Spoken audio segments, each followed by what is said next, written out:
La libertad como una relación triádica. Los dos bandos identificados por Berlín disienten sobre cuál de los dos conceptos diferentes merece más el nombre de libertad. ¿Denota este hecho la presencia de algún acuerdo más básico entre los dos bandos?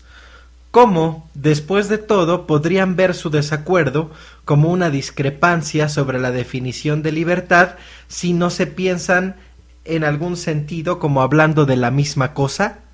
En un artículo influyente del filósofo legal americano Gerald McCallum, del 67, propone la siguiente respuesta. Hay de hecho solo un concepto básico de libertad, en el cual las dos partes del debate convergen. Sobre lo que los llamados teóricos negativos y positivos disienten es cómo debería interpretarse este único concepto de libertad. Desde el punto de vista de McCallum hay muchas y diferentes interpretaciones posibles de libertad y es sólo la artificial dicotomía de Berlín lo que nos ha llevado a pensar en dos. McCallum define el concepto básico de libertad, el concepto con el que todo el mundo podrá estar de acuerdo, como sigue. Un sujeto, un agente. Está McCallum definiendo el concepto básico de libertad. Un sujeto, un agente, está libre de ciertas restricciones o condiciones que impiden hacer o llegar a hacer ciertas cosas. La libertad es por tanto una relación triádica, esto es, una relación entre tres cosas: un agente, ciertos impedimentos y ciertas actividades o transformaciones del agente. Cualquier declaración sobre la libertad o la no libertad puede ser traducida a una declaración de la forma de más arriba al especificar quién es libre o es no libre, de qué está libre o está no libre, y lo que es libre o es no libre de hacer o llegar a ser. Cualquier afirmación sobre la presencia o ausencia de libertad en una situación determinada hará, por tanto, ciertas presuposiciones sobre lo que se considera un agente, lo que se considera una restricción o limitación de la libertad y lo que se considera un propósito que el agente puede ser descrito como libre o no libre de realizar. La definición de libertad como una relación triádica fue propuesta por primera vez en la obra fundamental de Felix Oppenheim en los 50s y 60s. Oppenheim se dio cuenta de que un significado importante de libertad en el contexto de la filosofía política y social era el de una relación entre dos agentes y una acción concreta, obstruida o no. Esta interpretación de la libertad seguía siendo, sin embargo, lo que Berlín llamaría una libertad negativa. Lo que McCallum hizo fue generalizar esta estructura triádica de tal forma que cubriría todas las afirmaciones posibles sobre la libertad, ya sea la variedad negativa o la positiva. En el marco de trabajo de McCallum, al contrario que en el de Oppenheim, la interpretación de cada una de las tres variables queda abierta. En otras palabras, la posición de McCallum es una posición metateórica, la suya es una teoría sobre las diferencias entre los teóricos de la libertad. Para ilustrar el argumento de McCallum, regresemos al ejemplo del fumador que se dirige en coche al Seven. Al describir a esta persona como libre o no libre, tendremos que hacer suposiciones acerca de cada una de las tres variables de McCallum. Si decimos que el conductor es libre, lo que probablemente querremos decir es que un agente, que consiste en el yo empírico del conductor, está libre de obstáculos externos, físicos o legales, para hacer cualquier cosa que pudiera querer hacer. Si por otro lado decimos que el conductor es no libre, lo que probablemente querremos decir es que un agente que consiste en un yo racional o superior ha sido hecho no libre por restricciones internas, psicológicas para llevar a cabo algún plan racional, auténtico o virtuoso. Nótese que en ambas afirmaciones hay un elemento negativo y un elemento positivo. Cada afirmación sobre la libertad supone ambas, que la libertad es libertad de algo y que es libertad para hacer o llegar a ser algo. La dicotomía entre libertad de y libertad para es por tanto falsa, y es engañoso decir que aquellos que ven al conductor como libre emplean un concepto negativo y aquellos que ven al conductor como no libre emplean un concepto positivo. Sobre lo que estos dos bandos difieren es la forma en la cual deberían interpretarse cada una de las tres variables en la triádica relación de la libertad. Más exactamente podemos ver que sobre lo que difieren es la extensión que ha de asignarse a cada una de las variables. Por tanto, aquellos a quienes Berlín sitúa en el bando negativo conciben típicamente a la gente con la misma extensión que aquella que se da generalmente en el discurso normal.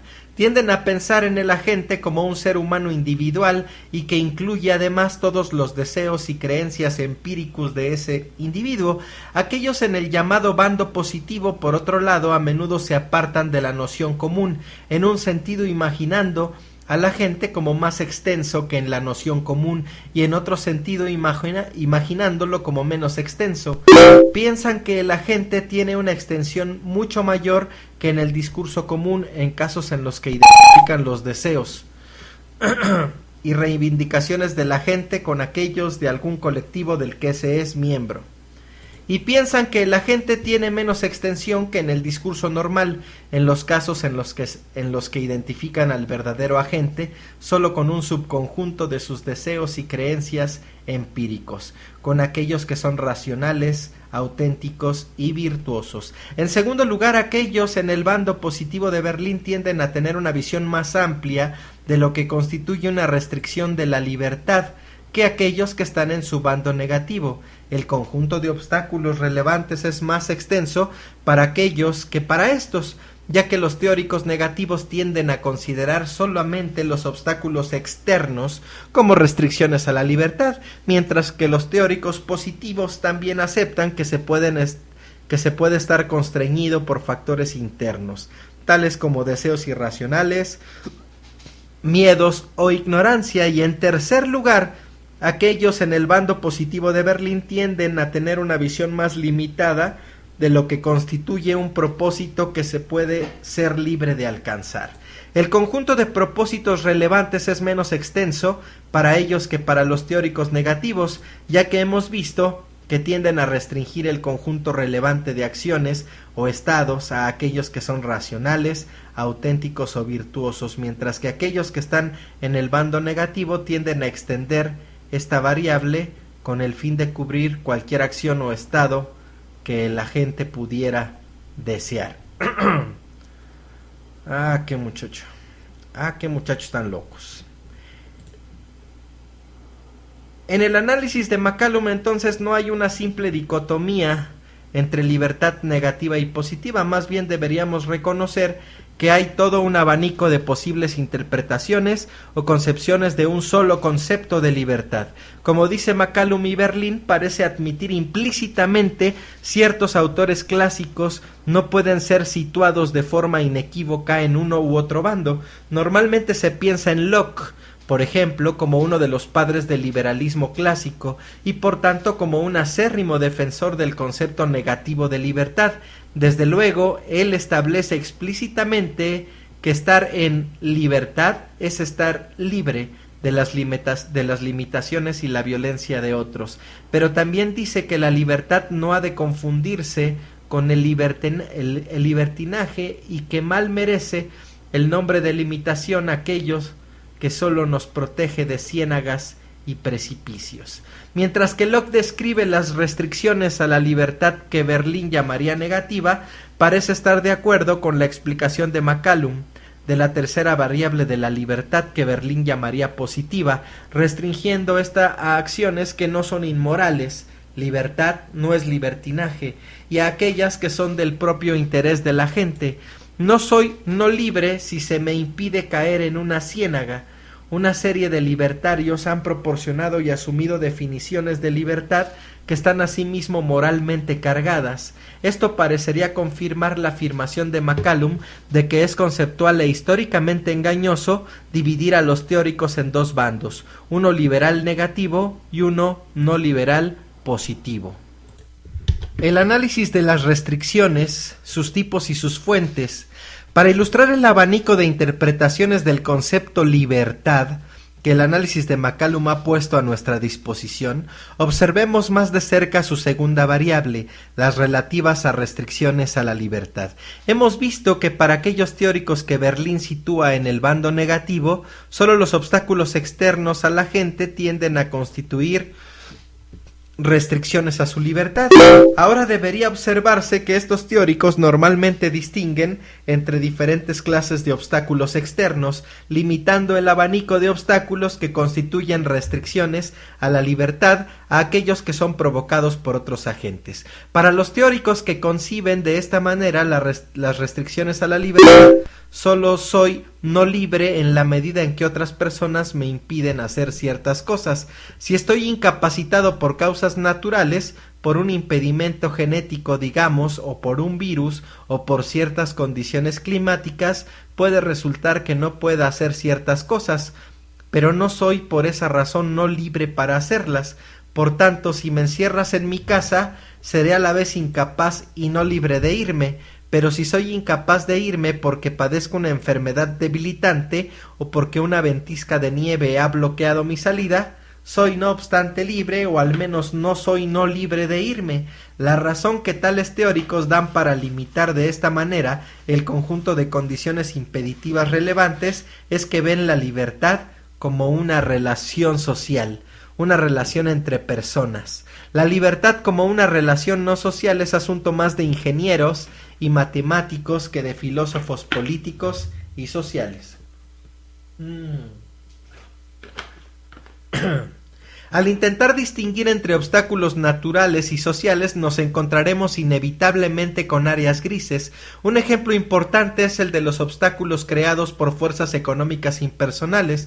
Las restricciones económicas como la recesión, la pobreza, el desempleo, simplemente incapacitan a las personas o también las convierten en no libres.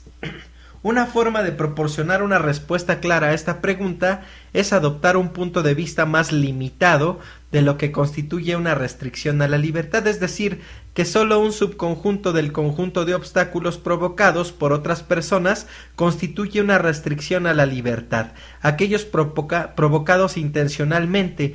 En este caso, las fuerzas económicas impersonales provocadas involuntariamente no restringen la libertad de las personas, incluso si indudablemente hacen que muchas personas no puedan hacer muchas cosas. Este último punto de vista ha sido adoptado por una serie de libertarios orientados al mercado, incluyendo más conocidamente a Friedrich von Hayek, de acuerdo con quien la libertad es la ausencia de coerción, cuando ser coercido es estar sujeto a la voluntad arbitraria de otro. Nótese la sorprendente similitud entre esta concepción de la libertad y la concepción republicana defendida antes en el apartado pasado.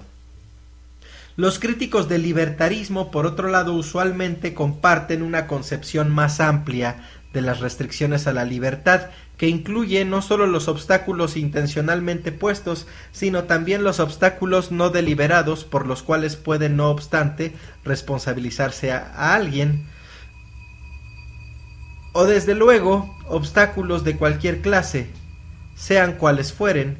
Por tanto, los socialistas y los igualitarios han tendido a afirmar que los pobres en una sociedad capitalista son como tales no libres, o que son menos libres que los ricos, a diferencia de los libertarios que han tendido a afirmar que los pobres en una sociedad capitalista no son menos libres que los ricos. Los igualitarios típicamente, aunque no siempre, presuponen una noción más amplia que los libertarios de lo que constituye una restricción a la libertad.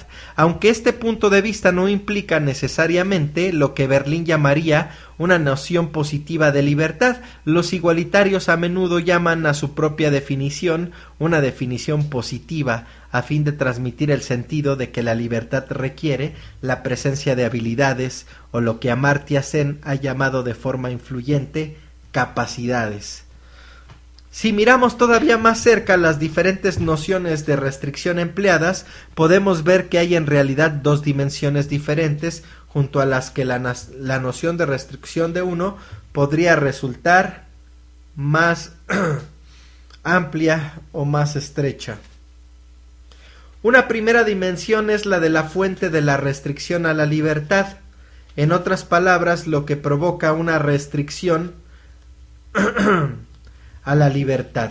Hemos visto, por ejemplo, que algunos incluyen como restricciones a la libertad solo obstáculos provocados por la acción humana, mientras que otros también incluyen obstáculos de origen natural. Una segunda dimensión es la del tipo de restricción involucrada. Hemos visto, por ejemplo, que algunos incluyen solo las barreras físicas o la coerción como tipos de factores impeditivos relevantes, mientras que otros reconocen como restricciones a la libertad formas de impedimento más sutiles, tales como la falta de incentivos, dificultades psicológicas o los puntos de vista distorsionados que pueden ser provocados por la manipulación ideológica. Para ver la diferencia entre las dos dimensiones de fuente y tipo, considérese el caso de las restricciones internas. Una restricción interna es un tipo de restricción definida en referencia a su localización dentro del agente. Es una categoría que cubre varios fenómenos psicológicos tales como la ignorancia, los deseos irracionales, las ilusiones, las fobias. Semejante restricción puede ser causada de varias maneras. Por ejemplo, podría tener un origen genético o podría ser provocada intencionadamente por otros, como en el caso del lavado de cerebro o la manipulación. En el primer caso tenemos una restricción interna intencionalmente impuesta por otro agente humano. Dada la independencia de estas dos dimensiones, se podría querer combinar un punto de vista estrecho de lo que constituye una fuente de restricción con un punto de vista amplio de qué tipos de obstáculo constituyen una restricción o viceversa. Para ilustrar la independencia de estas dos dimensiones, considérese el caso del poco ortodoxo libertario Hillel Steiner. Por un lado, Steiner sostenía un punto de vista más amplio que Hayek sobre las posibles fuentes de restricción a la libertad. No limita el conjunto de tales fuentes a las acciones humanas deliberadas, sino que lo extiende para cubrir toda clase de causa humana. Puta madre. Tanto si los humanos quieren provocar tales causas como si no, y tanto si se les puede responsabilizar moralmente por ellas como si no. En la creencia de que cualquier restricción de tales fuentes no naturales solo pueden ser una condición arbitraria surgida normalmente de alguna inclinación ideológica más o menos consciente, por otro lado Steiner sostiene un punto de vista incluso más estrecho que Hayek de lo que constituye un tipo de restricción. Para Steiner, un agente solo se considera no libre de hacer algo si le es físicamente imposible hacer esa cosa. Cualquier extensión de la variable restricción para incluir otros tipos de obstáculos, tales como aquellos provocados por amenazas coercitivas, supondrían, según su punto de vista, una referencia a los deseos de la gente. Y hemos visto que para aquellos liberales en el bando negativo no hay relación necesaria entre la libertad de un agente y sus deseos. Considérese la amenaza coercitiva, el dinero o la vida. Esta no imposibilita que puedas negarte o entregar tu dinero, solo lo hace mucho menos deseable para ti. Si decides no entregar el dinero, por supuesto te matarán. Eso sí supondrá una restricción verdadera de tu libertad, porque hará que un gran número de acciones resulten físicamente imposibles para ti. Pero no es la amenaza lo que crea esta no libertad, y tú no eres no libre hasta que la sanción descrita en la amenaza se lleva a cabo. Por esta razón Steiner excluye amenazas y con ellas todas las otras clases de costes impuestos del conjunto de obstáculos que se constituyen como limitadores de la libertad. Esta concepción de la libertad deriva de Hobbes, y sus defensores a menudo la llaman la concepción negativa pura, para distinguirla de esas concepciones negativas impuras que hacen al menos una mínima referencia a las creencias, deseos o valores del agente. Podría pensarse que la explicación de Steiner de la relación entre la libertad y las amenazas coercitivas tiene implicaciones contraintuitivas, incluso desde el punto de vista liberal. Muchas leyes que normalmente se cree que restringen la libertad negativa no impiden físicamente que las personas hagan lo que está prohibido, pero les disuaden de hacerlo mediante la amenaza de castigo. Debemos decir entonces que esta ley que estas leyes no restringen la libertad negativa de aquellos que las desobedecen? No mames. Una solución a este problema puede consistir en decir que aunque una ley contra la realización de una acción X no limita la libertad de hacer X, no obstante vuelven físicamente imposibles ciertas combinaciones de acciones que incluyen hacer X y lo que sería descartado por el castigo. Hay una restricción a la libertad negativa global de la persona, una reducción del número total de combinaciones de actos disponible para ella, incluso si no pierde la libertad de hacer cosas específicas aisladas.